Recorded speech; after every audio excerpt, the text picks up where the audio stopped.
Ooka chaka, ooka, ooka, ooka chaka, ooka, ooka, ooka chaka, ooka, ooka, ooka chaka, ooka, ooka. I can't stop this feeling deep inside of me. Girl, you just don't realize what you do to me. When you hold me in your arms so tight, you let me know everything's alright. I'm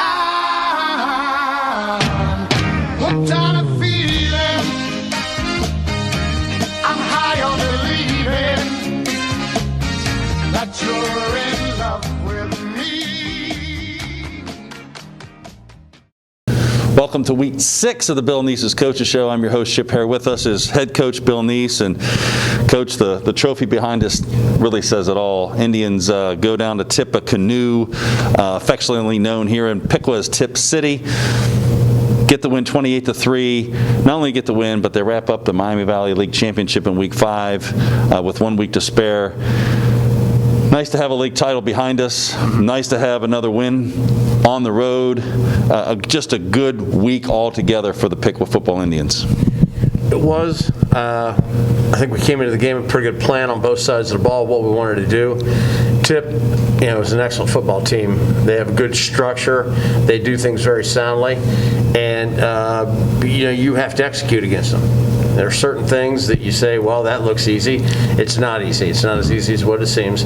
And Friday night, we were able to execute. I think that's important because, number one, we were able to, win an important, MVL trophy. It's the first time we've won it.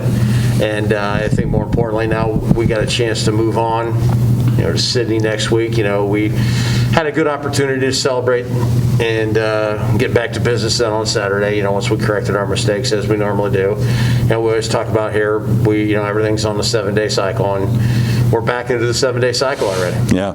Coach, let's talk a little bit about Tippecanoe and winning there. First of all, they don't lose very often. They don't lose at home very often, and they don't lose very often by that score. And a lot of it, again, we'll talk about defense down the road here in a little bit, but it was just what you talk about, execution, because like you said, they're well coached, they got a team, they're well structured, but our guys executed right from the get-go, and you could tell from the time they ran on the field, it was business all in the mind.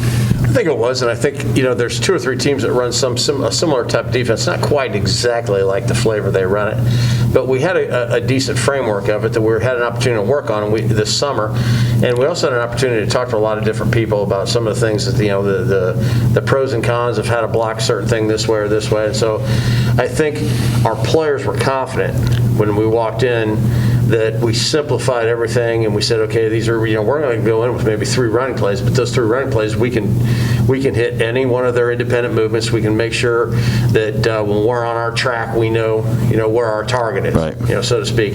And so I think that helped our offensive line considerably. Also, the fact that our running backs, specifically Tanner and Karan, were able to get out. We got them out, into the yard and got them running a little bit. And those guys are 2 fast guys.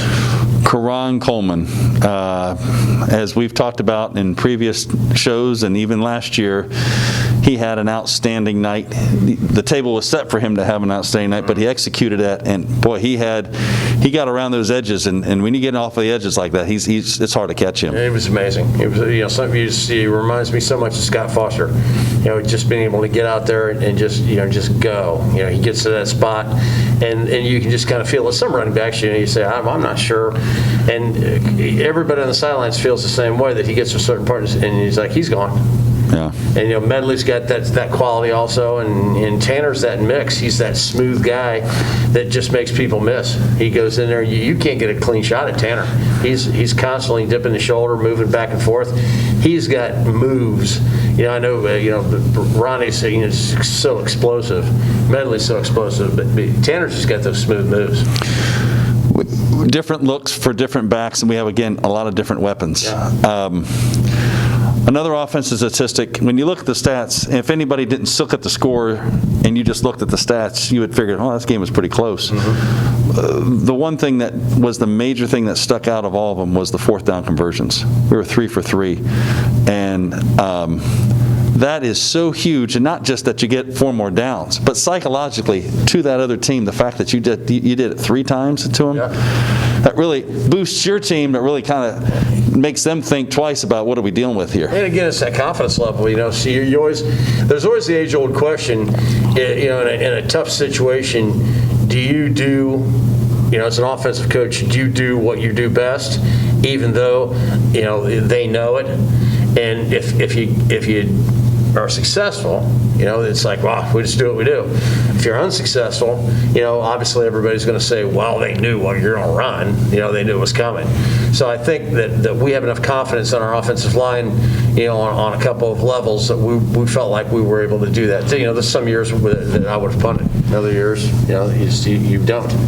Talk a little bit about that part of it. I mean, as a coach, when you're going into the game, obviously you have a game plan.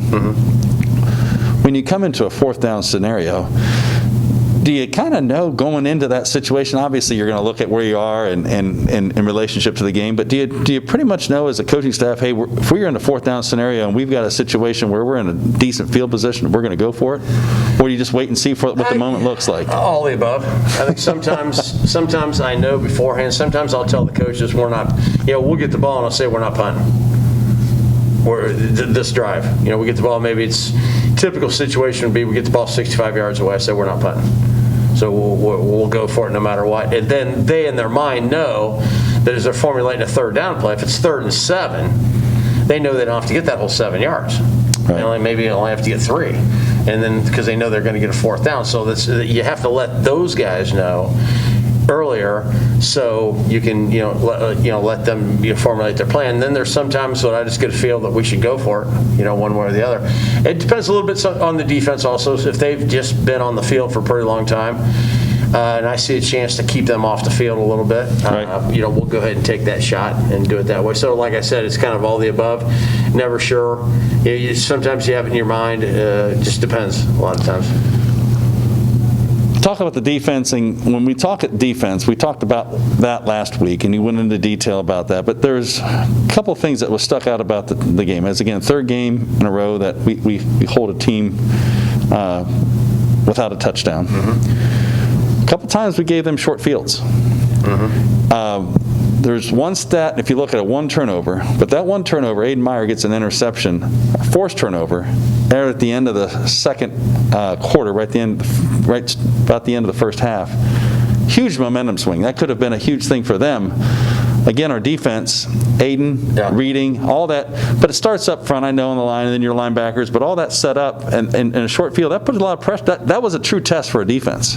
I thought it wasn't. And the thing I liked about our defense and what I stress to our players all the time is you don't have time to whine about circumstances. And I don't think they do. I think, we have a tendency sometimes to get too caught up with the refereeing sometimes. And I try to convince everybody that's not your job. Let it go. Leave it alone. You worry about the next play.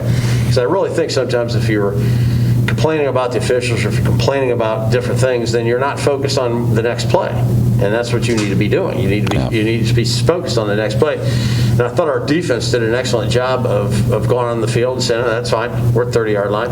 There's no reason why they have to score a touchdown just because they have the short field position. The percentages are still about 50-50 when you look at the old school,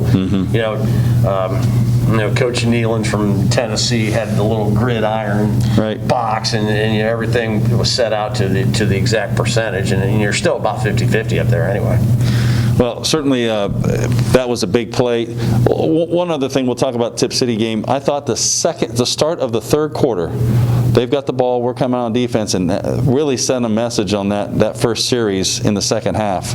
First series in the 3rd quarter, we really did a nice job putting not just pressure on them, but again, our guys in the secondary were ready to go. They were. And one of the hidden things about the evening, and I'm sure you're going to mention it, so I'll go ahead and hit you before you can, is our 2 kickers were phenomenal. And the fact that Bernsey, our punter, which we thankfully we didn't have to use that much, but when we did decide not to go for it on 4th down and punt it, Bernsey knocked one inside the 10-yard line, which is unbelievable. That's 90 yards away. Now you want to go down to General Nealon's theory on that, it's about 10% you're going to score. And then Trombo was able to kick it out of the end zone, which means they started the 20-yard line another 5 times. So you look at 6 ball possessions that they had started at 80 to 90 yards away. That's a long field. That's a long field. They had their one short field. They didn't take advantage of it. The rest of the time, I thought we had them in really good shape on long fields. And Garrett Schrubb was able to narrow down a couple punts for us. A couple of them we didn't think he should have tried to catch. And then the other ones he caught, and he caught a couple punts, like at the 40-yard line. Yeah, he did, yeah. And gave us just a tremendous field position. And we talked about that last week, what that field position can do. That's 15 yards sometimes that you don't get back. Yeah, and it's deflating for an offense just to sit there.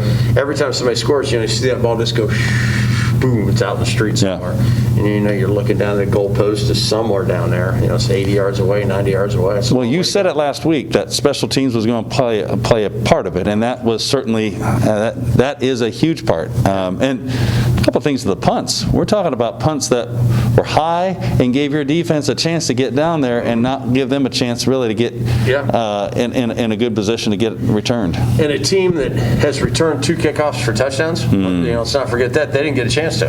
They didn't get, and they have a good kickoff return team. Unfortunately, they weren't able to get that ball into the field, the playing field, and do anything about it. So that was a great win for us for that. Good win for the Indians. They go 5-0 on the season, and now it's on to the final. Strange to say, the final regular season game of the COVID year. We go to Sidney, start the season with a rivalry in Troy, end the season with a rivalry in Sidney, and we are not playing necessarily for a trophy because we've got that secured, but we're playing for the battered helmet. So something to give the team, hey, we got something to play for this week.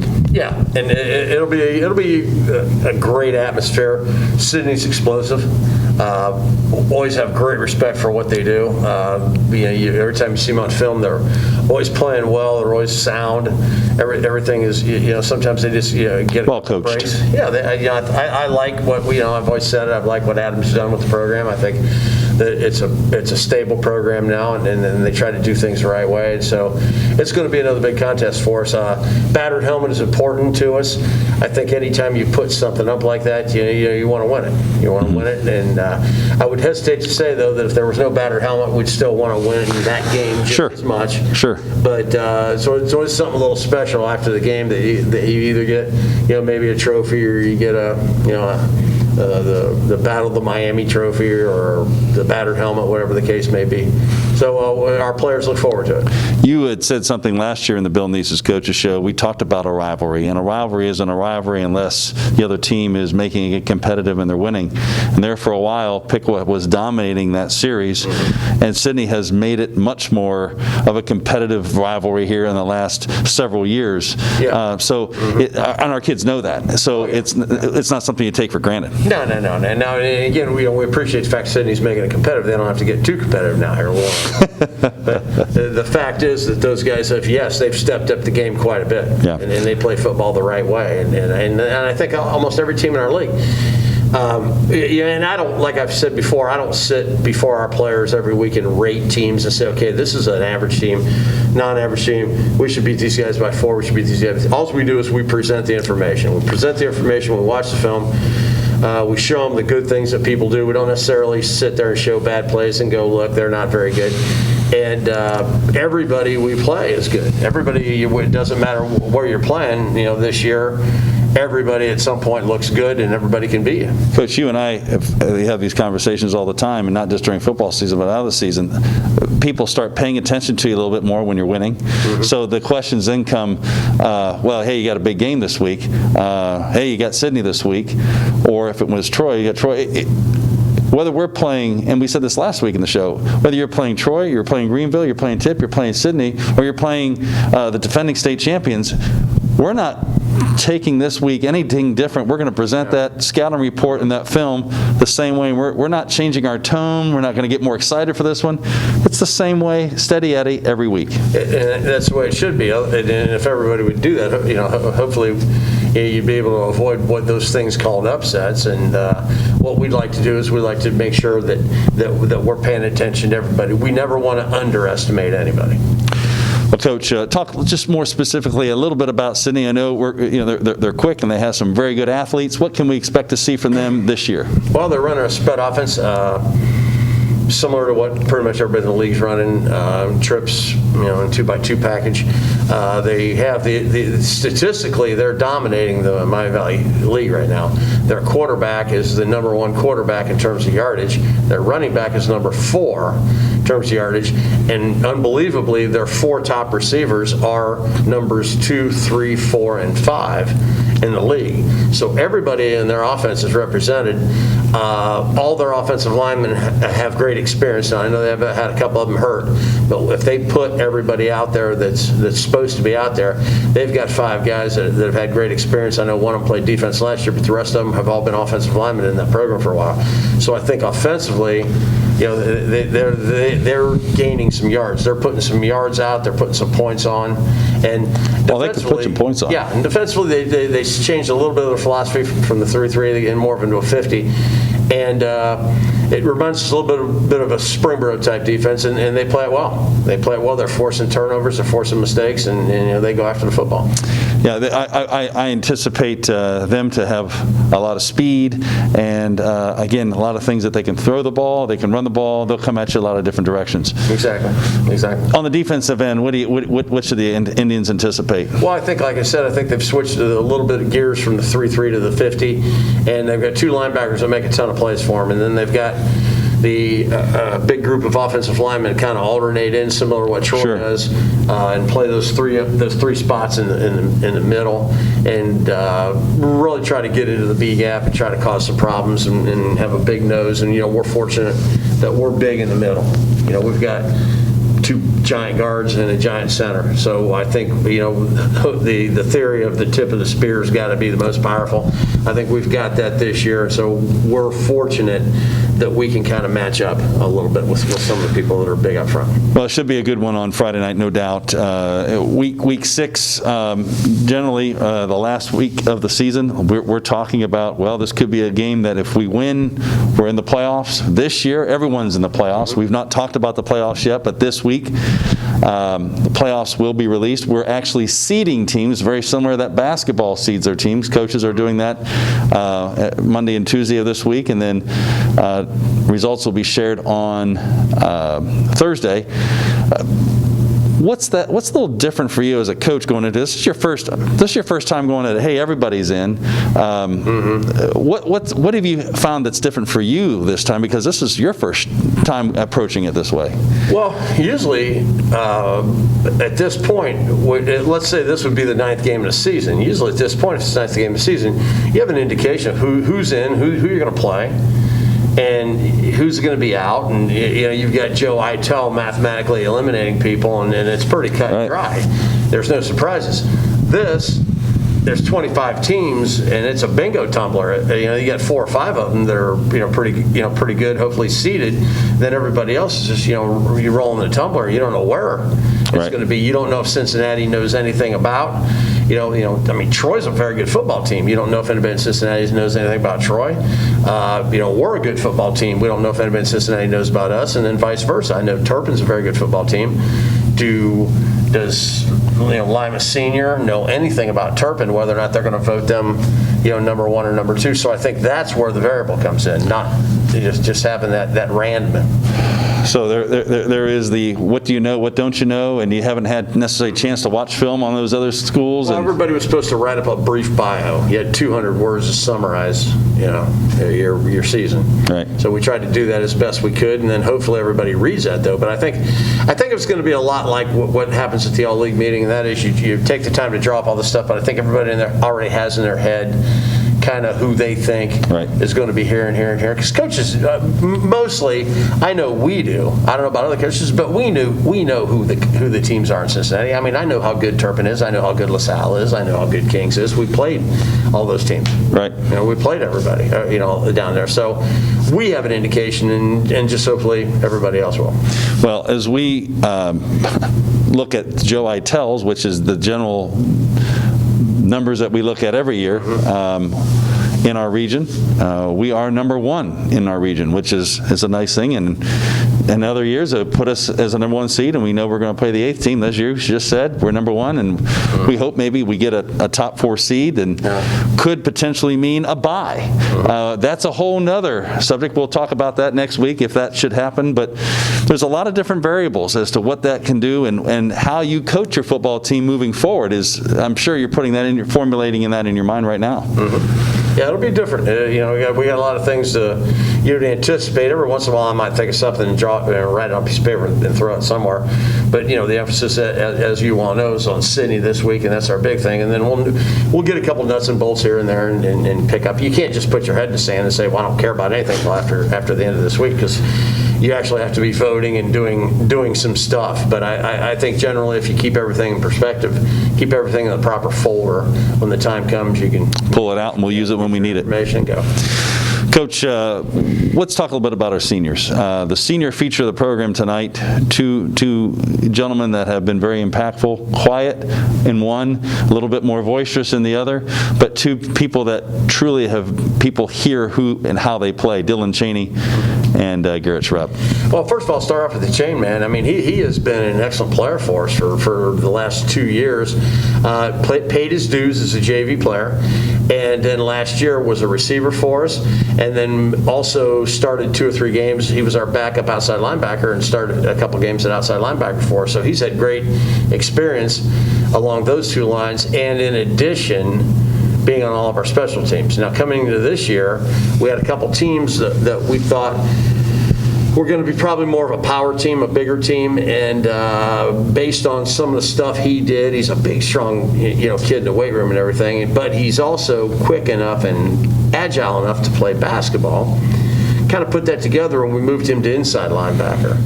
And so he's really blossomed as an inside linebacker. The only problem is some games we need him a lot. Somebody's really got that just stout run game.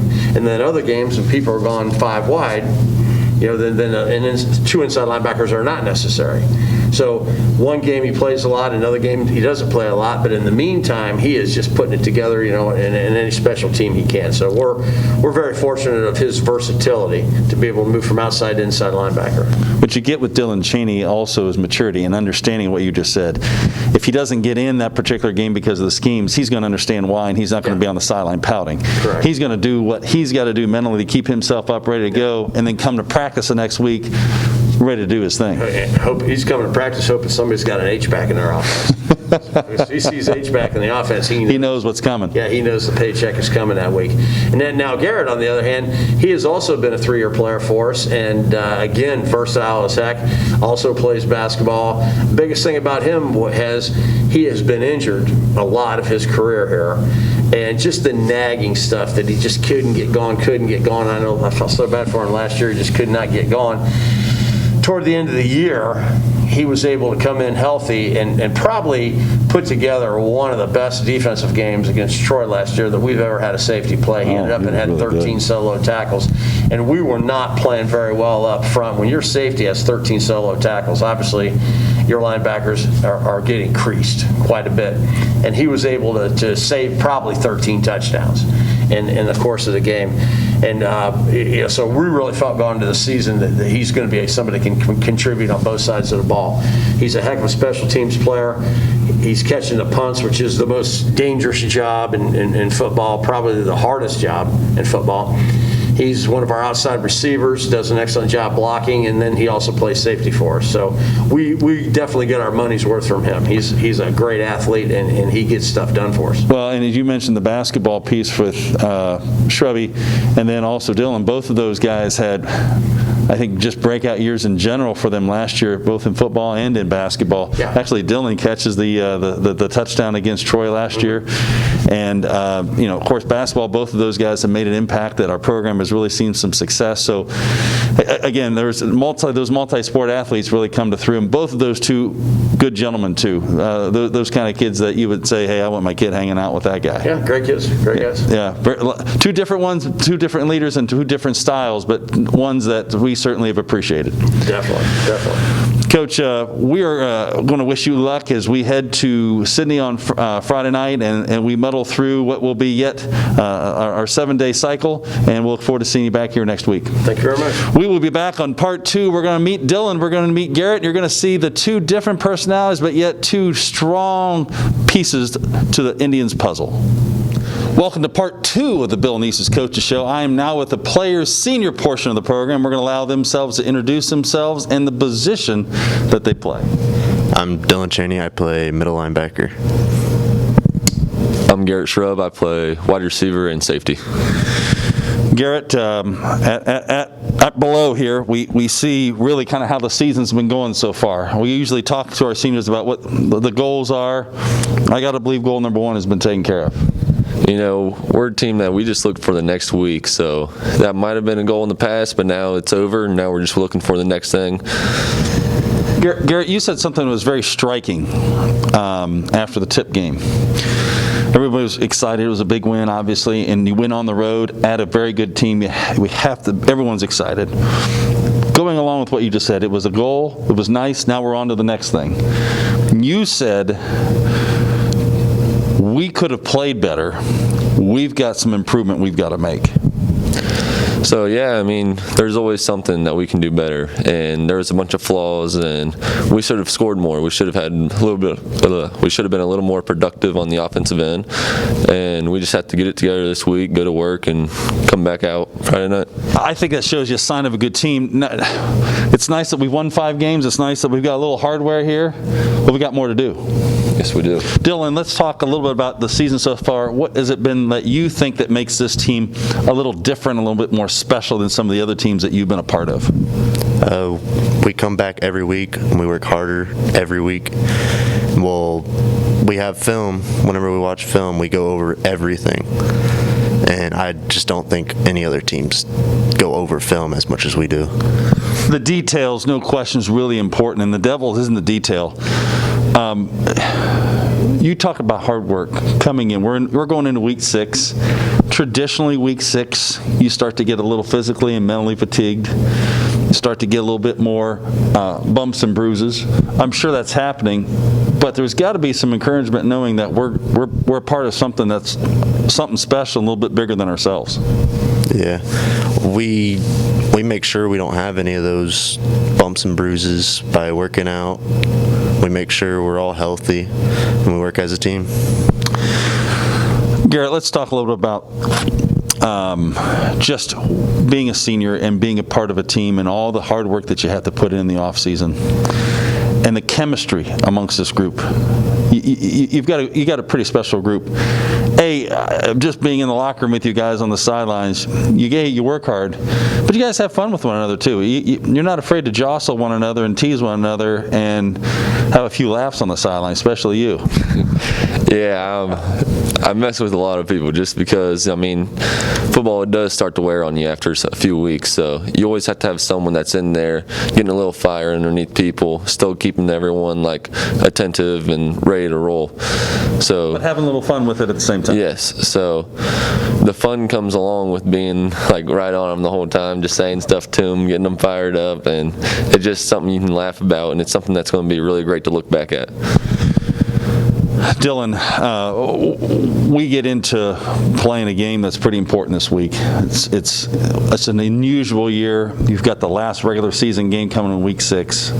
Sidney, we know that's just not a game. It's also a rival game. We're playing not only for the claim of, hey, we're the champion now, but we're playing for the battered helmet. There's a tradition behind this game. Does that mean something for you? Yeah, it means a lot to me, actually, because last year when we went down there and we took the battered helmet, it meant a lot. Good. Yeah. Garrett, Sidney, week 6. Is that something that kind of spices the week up a little bit? It does. I mean, those rival games, there's always something about them. And that week, you're always looking forward to something. I mean, you always have a fire underneath you. It's fun. You're ready to roll. And the whole team's just ready to get after it. There's never a dull moment. Well, guys, we certainly wish you luck as we go through the end of the regular season of week 6. But as we move forward in postseason play. And we know playoffs are going to be a little different this year, but we've got some excitement for what's coming. And you guys, we certainly wish you well with that. Let's talk real quick, though. Let's move past football. Let's talk about once we graduate. Dylan, talk a little bit about your plans and what you expect to do once upon graduation. I really want to go to UC and go for computer software engineering. And I'm just looking forward to being in college. Yeah, enjoying living my life. A different chapter in your adventure, huh? Yeah. Good. Mr. Schrubb, how about yourself? You're a pretty adventurous guy, speaking of adventure. Yeah, I'm not quite sure what I'm going to do, but I mean, I'm always looking every day, trying to find something that I really like and I'm good at. So I'm just going to try to wait it out this year and hopefully I can find something good by the end. Well, here's one thing I can tell you about both of you. Whatever you decide to do, I know you're going to be successful at it because you come with a good attitude, you work hard, and I know just listening to the other seniors what you get here in football, structure and the template of hard work is going to help you in regardless of what field you decide to go to. So, gentlemen, good luck to you in your futures. Good luck and enjoy the rest of this part. And we know we've got something special going here. Good luck this week against Sidney and moving forward. Just as a reminder, Indian Nation Station back in action, live and in living color at Sidney Memorial Stadium. You'll find it, Dwayne Bachman, Brian Gillespie making the call. You can catch it on the YouTube channel of Indian Nation Station. So just need to click on that and you can catch the game live. And again, you'll be able to see not just audio, but video. We thank you for joining us tonight and we look forward to great things ahead. We'll see you next time.